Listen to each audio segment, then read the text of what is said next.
आभाळ फिरून येईल ढग दाटून येतील ग मनातल्या हुंदक्याचा डोळ भरल पाण्याचा रंग कोणता घेऊ सांग मातीला. नमस्कार मित्रांनो, बघा पावसाची सुरुवात झालेली आहे. तुमच्याकडे आला आहे का नाही पाऊस? आणि मातीचा सुगंध तर इतका भारी सुटलाय ना, खूप सुंदर सुटला आहे. लय मस्त वाटते पाऊस आलाय तर. या वर्षातला ना हा पहिलाच पाऊस आहे आणि मला तर खूप आनंद झालाय पाऊस आलाय. हे तर काहीच नाही अजून, म्हणजे थोडंच येऊ राहिलाय पाऊस.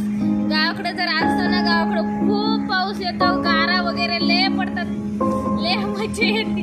पण इथं आज तशी थोडंच पडून राहिलाय पाऊस आणि आजच आलाय. किती दिवसातून आजच. गावाकडे तर कधीच सुरू झालाय पाऊस. मी गावाकडे नाहीये, पण असू द्या, मी ह्याच रिमझिम पावसाचा आनंद घेते. मला खूप भारी वाटतंय आणि मी याचाच मस्तपैकी आनंद घेऊ राहिले. खूप भिजणार आहे आम्ही पावसामध्ये. जर जोरात जरी आलं ना तरी भिजणार आहे पावसात.